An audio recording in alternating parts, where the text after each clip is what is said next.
तो चलो हम लोग कैश फ्लो स्टेटमेंट का, हेलो देखो यहाँ कैश फ्लो स्टेटमेंट का क्वेश्चन नंबर कितना है? 39, ठीक है ना। तो कैश फ्लो स्टेटमेंट का क्वेश्चन नंबर 39 बनाना क्या? अच्छा, किसी किसी बुक में ये नंबर चेंज हो सकता है जिसका पुराना बुक है, तो किसी किसी के बुक में 31 दिया हुआ है, यहाँ 31 दिखा देंगे, ठीक है ना। बनाने के लिए क्या बोला है? तो बोला गया है बनाने के लिए कैश फ्लो स्टेटमेंट। तो यहां पर आप लिख लो बाबू क्या, कैश फ्लो स्टेटमेंट, ये ना बनाओगे। अब कैश फ्लो स्टेटमेंट बनाना है तो तीनों एक साथ में बनाओगे। ये हो जाएगा पार्टिकुलर्स अमाउंट, ठीक है।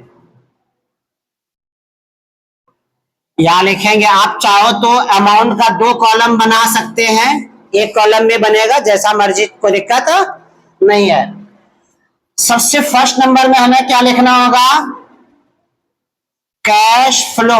अब जब क्वेश्चन में कहता है कैश फ्लो स्टेटमेंट बनाओ, तो इसका मीनिंग क्या हो गया कि तीनों एक फॉर्मेट बनाना है, ऑपरेटिंग भी, इन्वेस्टिंग भी और फाइनेंसिंग भी, तीनों को एक ही फॉर्मेट में बनाना है, ठीक है। अभी तक जो हम लोग बना रहे हैं ये क्वेश्चन नंबर 39 का, वो विदाउट एडजस्टमेंट है। जो क्वेश्चन दिया हुआ है ना उसमें एडजस्टमेंट दिया हुआ, आगे हमको एडजस्टमेंट के साथ क्वेश्चन मिलेगा, ठीक है।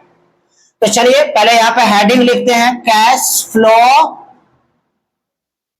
स्टेटमेंट। कैश फ्लो, नहीं नहीं नहीं नहीं, कैश फ्लो फ्रॉम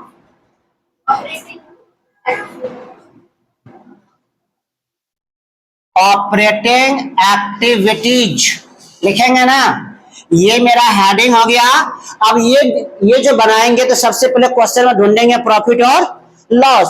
आपको क्वेश्चन में बैलेंस शीट दिया हुआ है ना, ठीक है ना, आप क्वेश्चन देख सकते हैं, ठीक है। तो बैलेंस शीट जो आपको दिया हुआ है, तो ये बताओ इस बैलेंस शीट में सबसे पहले आपको प्रॉफिट और लॉस को ढूंढना है, कहां पर मिलेगा? लायबिलिटी साइड में ढूंढिएगा। प्रॉफिट कहां मिलेगा? लायबिलिटी साइड में। कौन सा हेडिंग में? कौन सा सब हेडिंग में? रिजर्व एंड सरप्लस में। रिजर्व सरप्लस में देखो है प्रॉफिट है। पिछले साल कितना प्रॉफिट है? 40,080। और इस साल करंट ईयर में कितना है? तो बताओ हमारा ये ज्यादा हो गया ना, करंट ईयर ज्यादा है प्रॉफिट। तो यहां पर लिखेंगे क्या, सबसे पहले क्या, net profit before tax. Net profit before tax and extra ordinary भी लिखते हैं, लिखते हैं ना, नहीं भी लिखेंगे चलेगा। तो नेट प्रॉफिट बिफोर टैक्स कितना निकला था? प्रीवियस ईयर कितना है? करंट ईयर कितना प्रॉफिट है? कितना? 20,120, ये ना। और प्रीवियस ईयर में कितना है? 14,080 ना। तो आप ये बता दो कि हमारा करंट ईयर का जो प्रॉफिट है, ये करंट ईयर का प्रॉफिट है और ये प्रीवियस ईयर का प्रॉफिट है। तो करंट ईयर का प्रॉफिट ज्यादा है ना, तो नेट प्रॉफिट कितना निकला? माइनस कैसे होगा? प्लस होगा। 6,040 है। बात नहीं करो, बात नहीं करो, बात नहीं करो।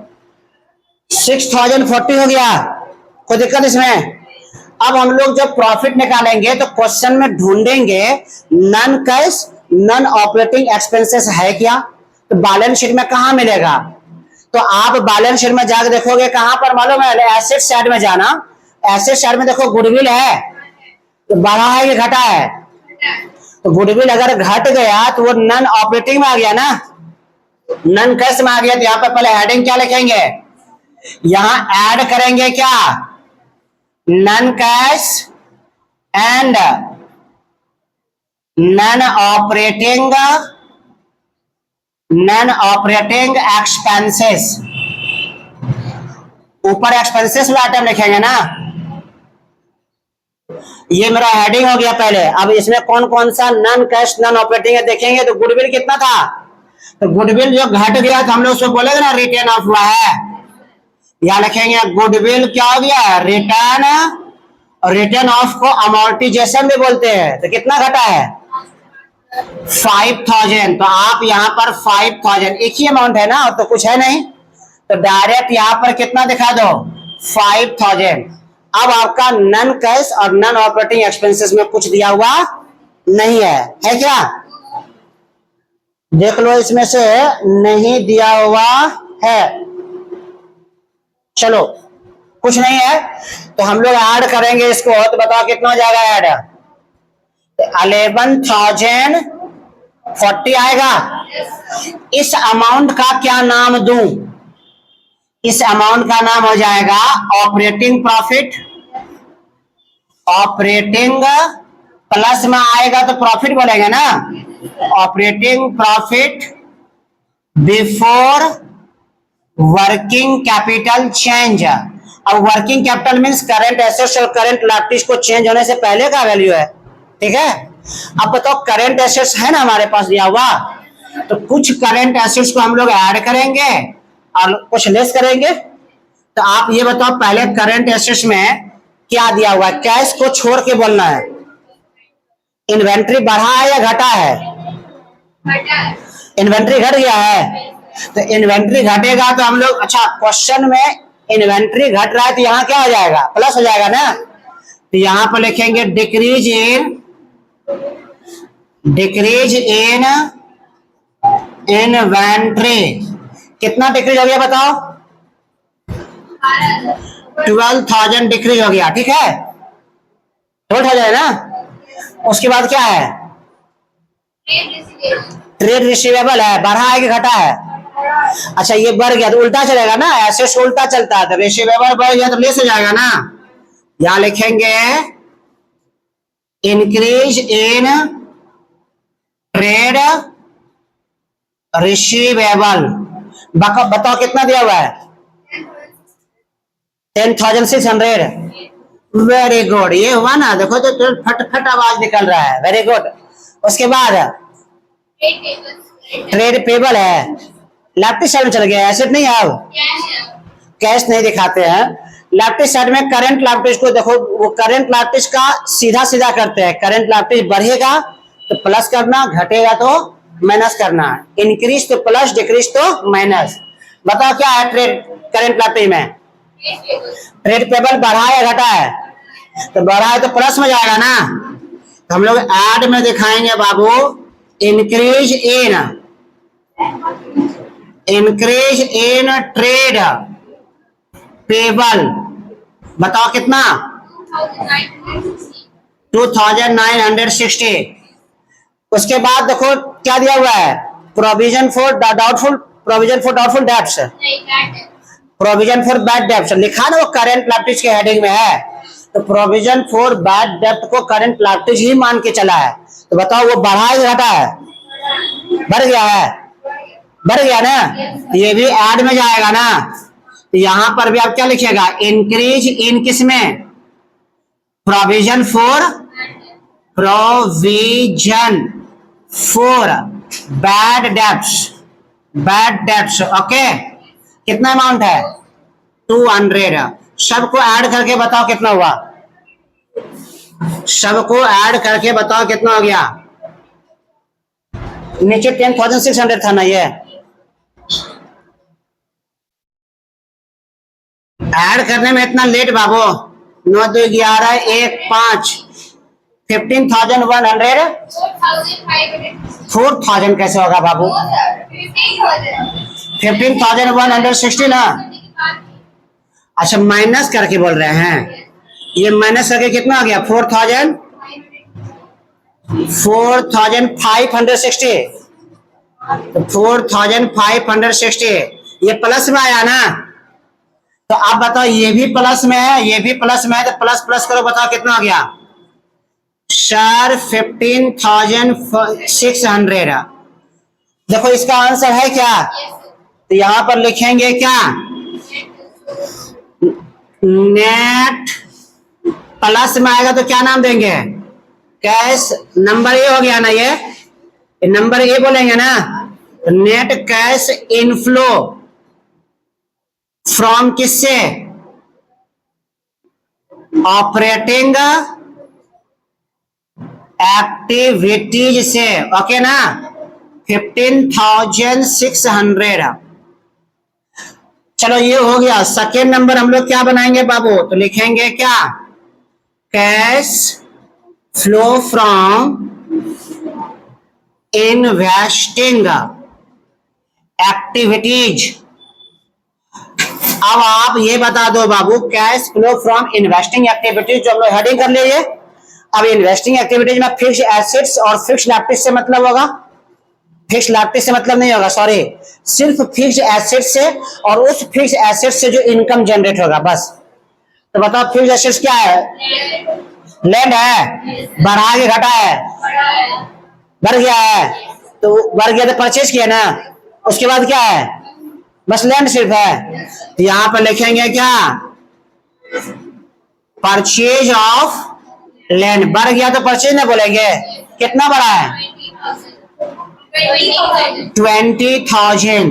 यहाँ 20,000 दिखा लोगे, ये जो आप 20,000 दिखाओगे तो इसको ऐड करके नीचे दिखा दीजिएगा 20,000, और इसका सामने में नाम, अच्छा माइनस में हो जाएगा, ये हो जाएगा ना। तो यहाँ पर इसके सामने में अमाउंट लिखेंगे, बी नंबर में क्या जाएगा, कैश यूज्ड। यूज्ड या क्या बोल सकते हैं, आउट फ्लो फ्रॉम किससे, इन्वेस्टिंग एक्टिविटीज से, ओके ना। तो बताइए इन्वेस्टिंग एक्टिविटीज क्लियर हो गया। अब हम लोग थर्ड नंबर में चेक कर लेंगे किसको, तो हेडिंग लिख लेंगे, cash flow from financing activities, cash flow from financing activities. अब फाइनेंसिंग एक्टिविटीज में हमारा जितना देखना है कि मेन सोर्स कंपनी का क्या है पैसा आने का, जैसे शेयर हो सकता है, डिवेंचर इशू हो सकता है, लोन हो सकता है। तो ये सबसे पैसा आता है तो ये सबको पेमेंट करेंगे, पैसा जाएगा अभी तो, शेयर को पेमेंट करेंगे, डिवेंचर को पेमेंट करेंगे, लोन को पेमेंट करेंगे। जब पैसा लेंगे तो प्लस में, पेमेंट करेंगे तो माइनस में। तो आप लाइबिलिटी साइड में आ जाओ, बताओ शेयर है क्या, इक्विटी शेयर है, शेयर कैपिटल सिर्फ है, बढ़ा है कि घटा है, बढ़ गया तो इशू बोलेंगे ना, इशू करने से पैसा आएगा ना, तो क्या बोलेंगे, issue of shares capital, issue of shares capital. कितना अमाउंट है, 8,000, 8,000 बढ़ा है। अच्छा और कुछ है क्या, लॉन्ग टर्म बोरोइंग है, तो चलो 8,000 मेरा यहाँ प्लस में लिख लेंगे, लिख लेंगे। उसके बाद बताओ क्या है, लॉन्ग टर्म बोरोइंग है, बढ़ा है कि घटा है, घट गया है ना, तो उसको हम लोग पेमेंट किए हैं, क्या किया है।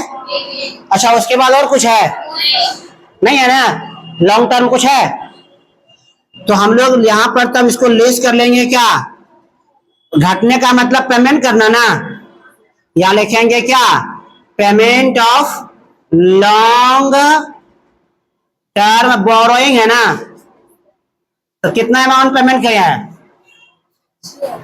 6,000। तो 6,000 माइनस कर लीजिएगा तो अमाउंट अभी भी प्लस में आएगा ना, 2,000। ये जो 2,000 प्लस में आया तो सी नंबर में क्या बोलेंगे, कैश इनफ्लो, प्लस में आएगा तो इनफ्लो फ्रॉम किससे, फाइनेंसिंग एक्टिविटीज से, ओके। अब आपको तीनों को ऐड करके चेक करना है कि मेरा सही बना है या नहीं। तो पहले तीनों को ऐड करेगा, तो यहां पर लिखेंगे ना बाबू। अच्छा कौन कौन प्लस में, उसको प्लस कर लेते हैं। तो ए वाला जो है ऑपरेटिंग एक्टिविटीज से मेरा प्लस में आया ना, और ये माइनस में, ये प्लस में, तो ए मेरा प्लस में, सी प्लस में है, अब बी किस में है। तो बताओ इन दोनों को प्लस करिए, इसको माइनस करिए, माइनस में आ रहा है ना, कितना, इसको और इसको प्लस किए, इसको माइनस किए, माइनस में आया कितना, 2,000। तो यहां पर माइनस में आएगा तो कहेंगे मेरा ओवरऑल तीनों एक्टिविटीज से कैश घटा है, कैश घटा है। तो घटना को क्या बोलेंगे? डिक्रीज, डिक्रीज इन किस में? कैश एंड कैश इक्विवेलेंट में। ओके, कितना घट गया बताओ? 4000, 2400, ये माइनस में आ गया, इसको माइनस कर देंगे। अब इस अमाउंट में जो हमारा बैलेंस शीट में पिछले साल का जो कैश बैलेंस है उसको प्लस करिए तो आपका करंट ईयर का अमाउंट आ जाएगा। तो आप यहां पर हम लोग क्या लिखेंगे? Beginning of cash and cash equivalent. Beginning of cash and, ये बिगिनिंग मतलब पिछले साल का ना, कितना अमाउंट है? 18,000। तो आप ये जो 18,000 है ये मेरा प्लस में है, आप ये 18,000 में 2400 माइनस करोगे तो आपका क्लोजिंग कैश के बराबर आएगा, हाँ, 15,600। ये जो मेरा निकल गया, ये क्या निकल गया? एंडिंग ऑफ किसका? Cash and cash. तो एंड वाला निकल गया ना, तो इस तरीके से मेरा ये बन के रेडी। समझ में आ गया बाबू? गुड।